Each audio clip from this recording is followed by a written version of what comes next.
Katie Harman Ebner was Miss America 2002. She is here today to talk about her experience and explain what it's like to win Miss America.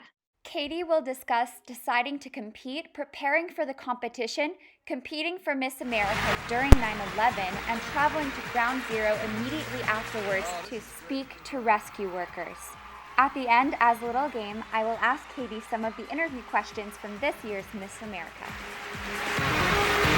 How did you get into pageants in the first place? I pursued the Miss America system for the scholarship money, and that is a common thread among most of the young women that pursue the program.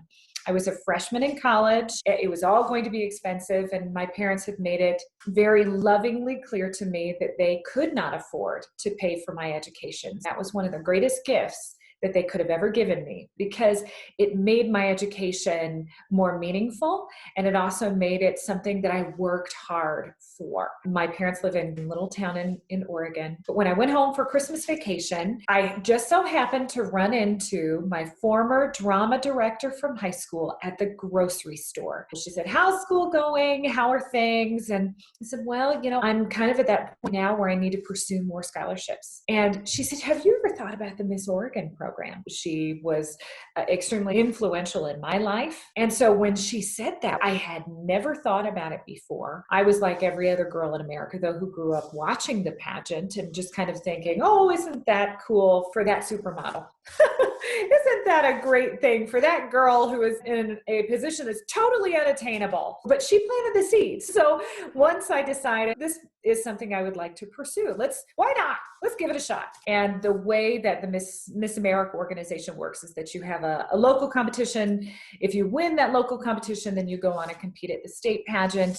If you win the state pageant, then you go on and you compete at Miss America. My first local pageant was the Miss Multnomah County Scholarship Program. I went on to be first runner-up at Miss Oregon that year in 2000. When I won that opportunity, I also got the great pleasure and privilege of competing at a secondary pageant that supports the first runner-ups and second runner-up, called the National Sweetheart Pageant. And that was when a light bulb went off in me, when I met these other young women who were from other areas of the United States, but were so much like me. We had the same interests. We were all driven. We were all trying to pursue scholarships. That's when I knew this is the program for me. This is a possibility. This is now a reality. And so I competed again one more year, and I won Miss Portland. A couple months later, won Miss Oregon, and then just 2 months after winning Miss Oregon, became Miss America. So, what did you do to prepare? It's extensive. In order to train for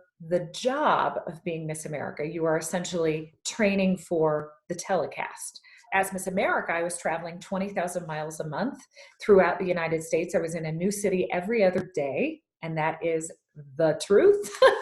I had so many frequent flyer miles. I wasn't even able to use all of them afterwards. It was amazing. But in trying to prepare for being in the public eye, engaging with the public, being a part of media, doing the Tonight Show one day and then Good Morning America the next. How do you train for a job like that? Well, the elements of competition of the Miss America experience train you to be able to do that. So there are 4 different phases of competition.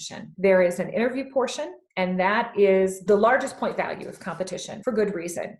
You have to be able to communicate in this job. Talent is the second most points awarded. So it's looking for technical proficiency, commitment, prowess. So interview, talent, evening wear, and swimwear. And the point and the purpose of evening wear and swimwear is it's historical, because the pageant began in 1921 as a bathing beauty contest on the boardwalk of Atlantic City In the 1980s is when they adopted the idea of a platform issue, that Miss America would speak upon an issue of concern specifically to her. And the platform issue component of Miss America, for me as a modern day Miss America, gave me purpose beyond my physical appearance and having to be judged for that. Thank you for sharing that. So you were talking about how you prepared. So for interview, I needed to learn more about the world around me. My platform issue specifically was breast cancer. I had familial experience with the issue of breast cancer, and it was something of extreme concern to me and to the women around me. So I had to prepare through service as well as through knowledge. So I spoke with many, many, many women around me, either who had experienced breast cancer or who had been touched by breast cancer,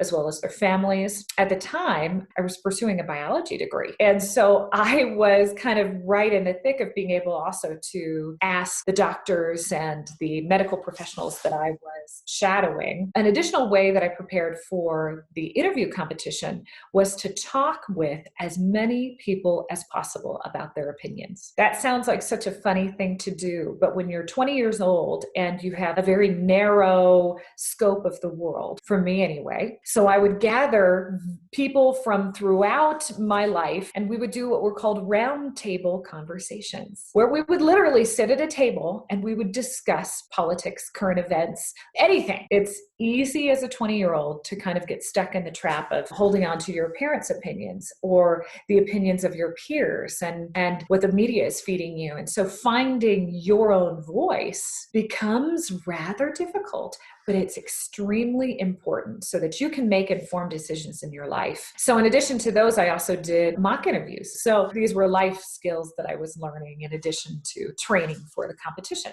Now, doctors, I didn't know this. This kills me. Doctors are not always obligated to tell the patient that he or she is terminal. I didn't know that. Should they be required to do so by law? I think it's very important that terminal patients deal with their diagnosis on their own timeline.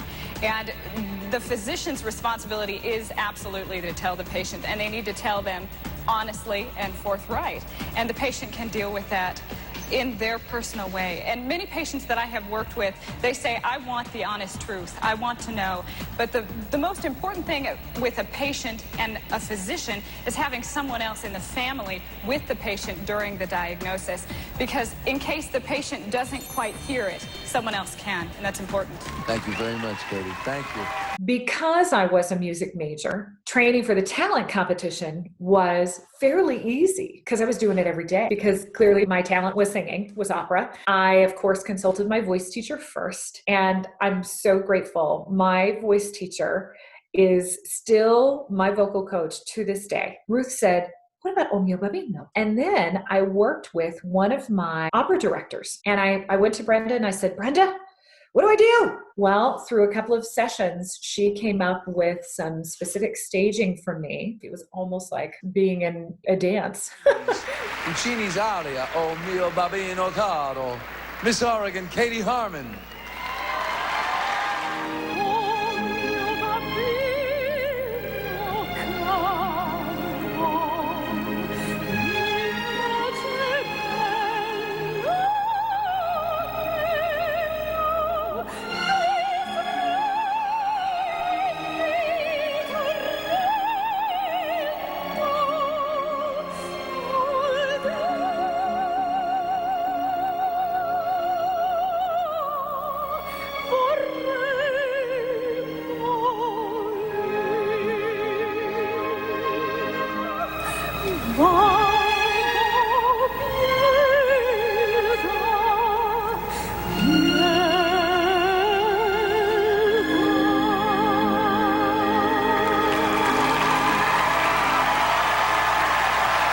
Evening wear and swimwear, totally different situation. So preparing for the swimsuit competition, there's no way that I can look like a supermodel, 5'3" with 5'3" legs, right?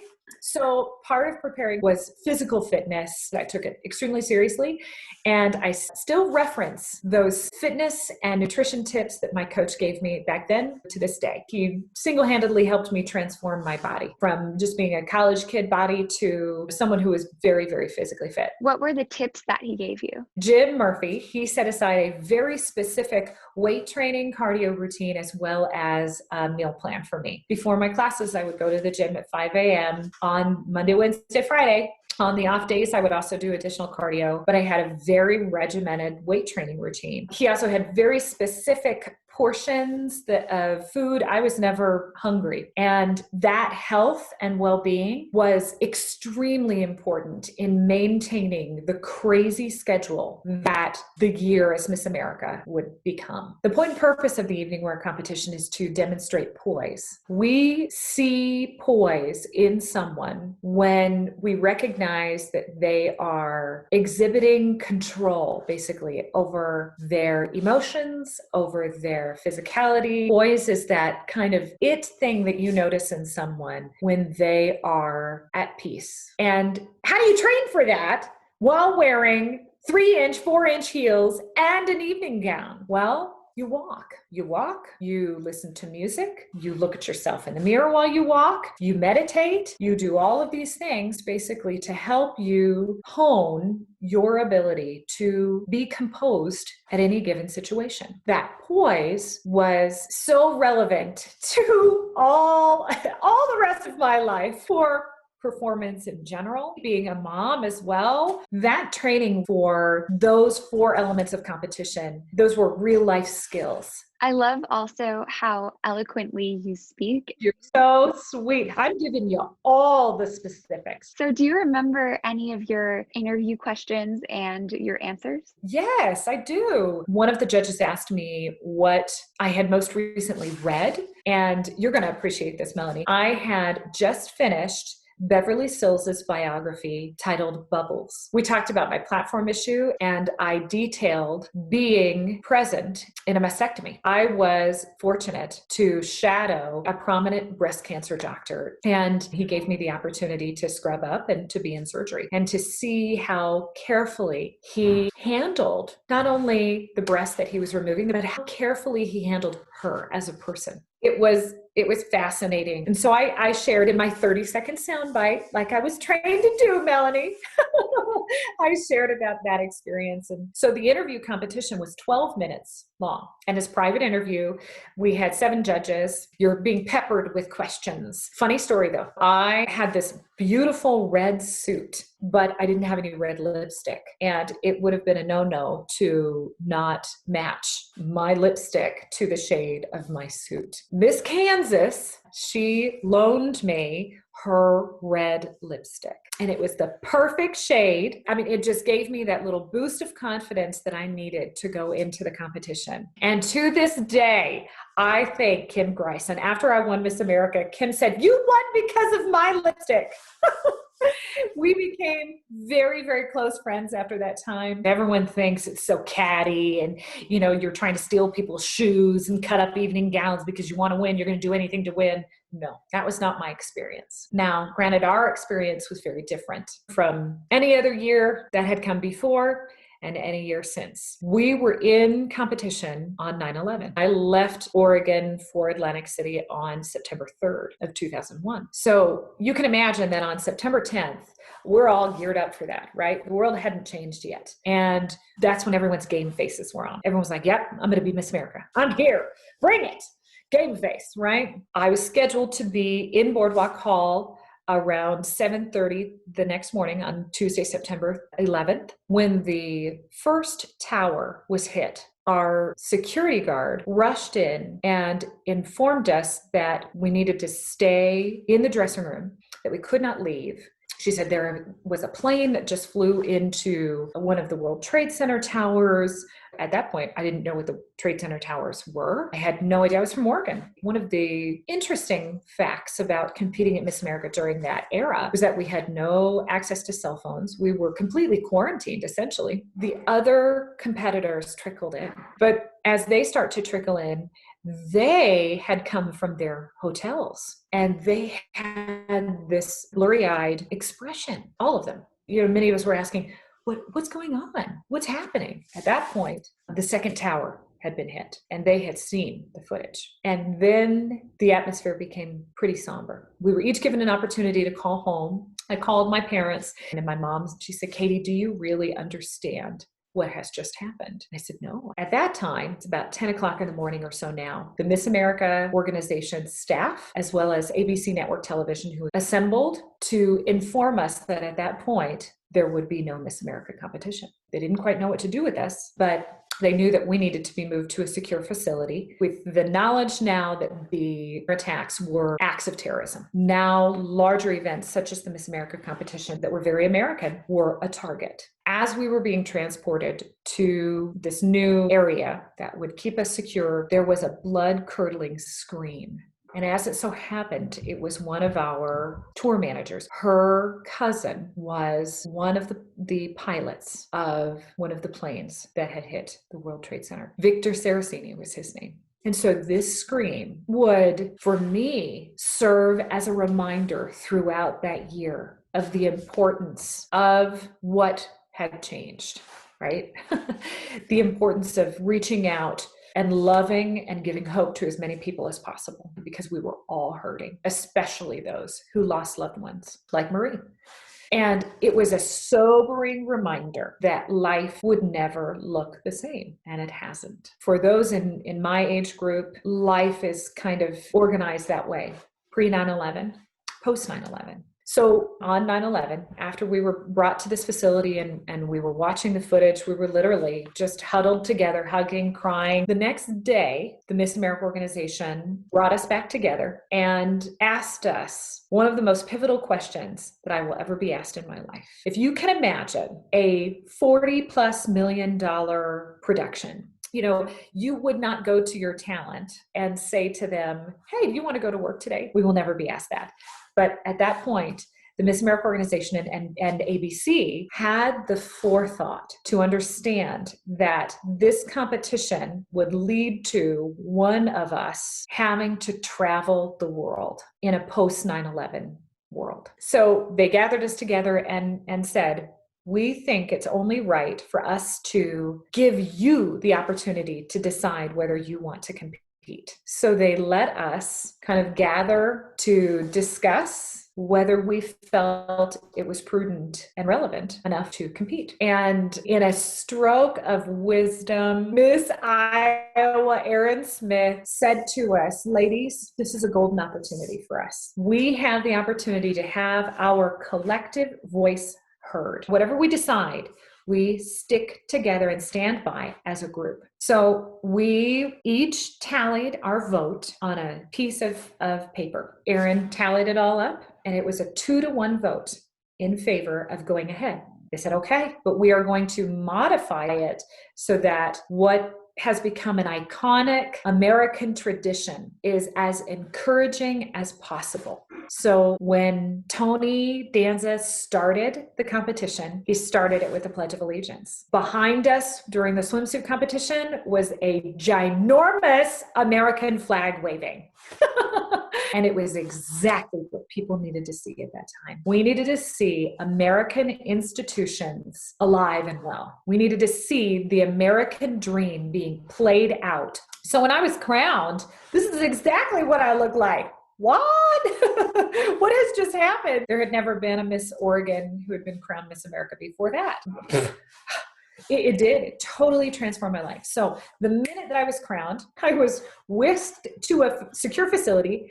There was SWAT team all around me. Literally, I had so much security, I cannot even describe it. And it was that way from that first minute being Miss America to the very last. The next day from Atlantic City, I was taken to New York City to do the traditional press tour, essentially. David Letterman, Good Morning America, The Tonight Show, The Today Show. And because of 9/11, of course, the very first thing that I did was to travel to Ground Zero with the USO. And it changed my life. It was one of the most just horrific but heartwarming experiences that really transformed and legitimized being Miss America, being a public figure at all during that time. It's kind of like today. And I draw so many parallels to what I experienced after 9/11 to what our frontline workers are doing right now during COVID-19. During 9/11, our heroes were the rescue workers, the firemen, the police that were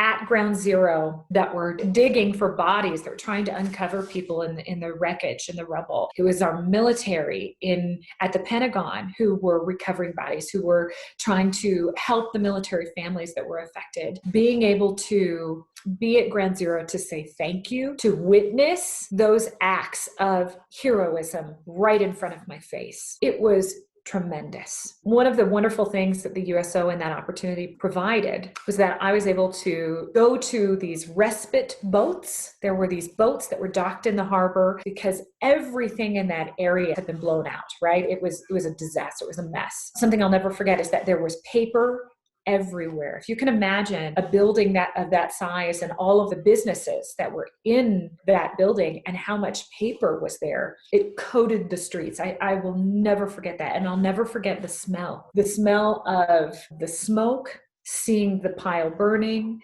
watching the rescue workers trying to recover bodies. But part of being with the USO was helping to provide coffee and meals and bring respite items to rescue workers on these boats. And so I'm on one of these boats and I'm brought to this table of 3 firemen. They had been on a 48-hour shift.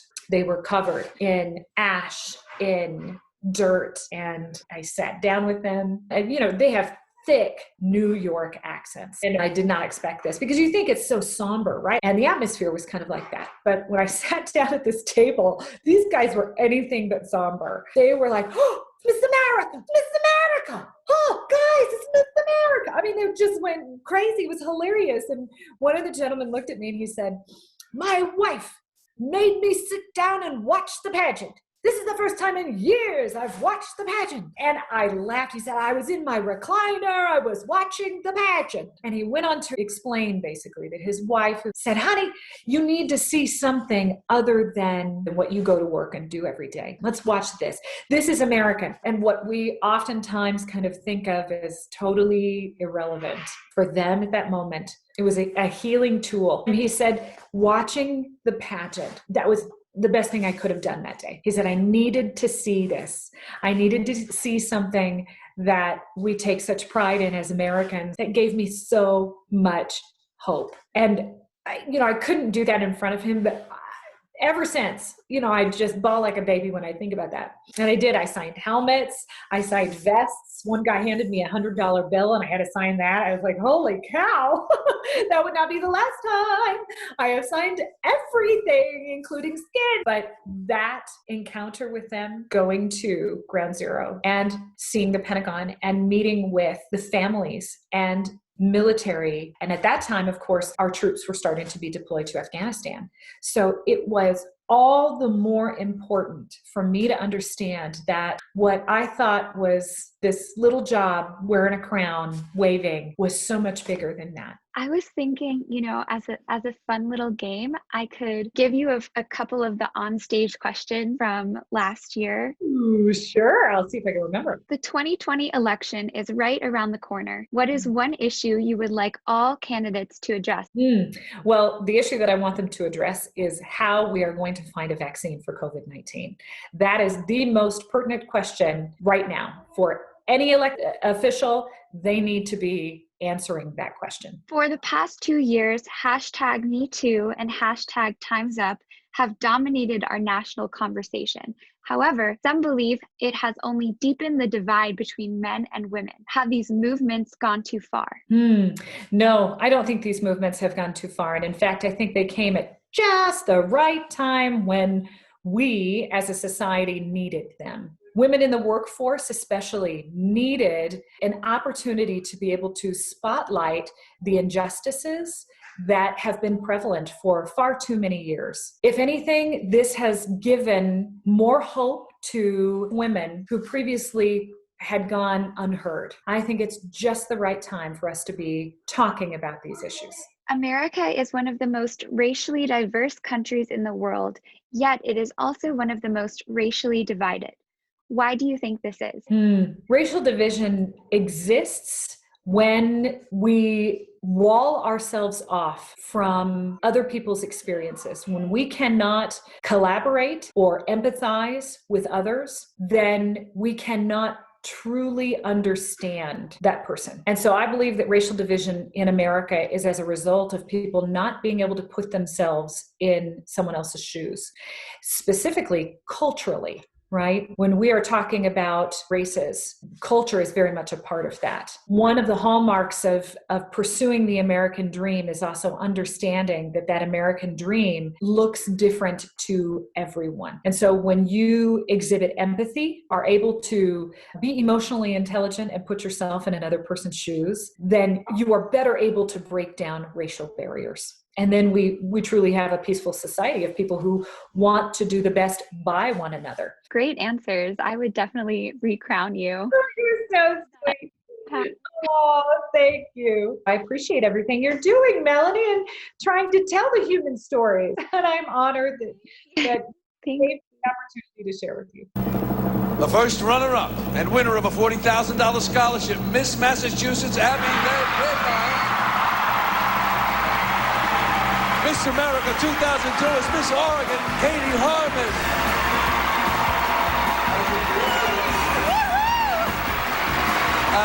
Are you going to go to Disneyland? You betcha! Congratulations. Go ahead, Jeff. Go right ahead. Now America's waiting. That was Miss America 2002, Katie Harman. For more interviews with interesting people, please subscribe to my channel. Ooh.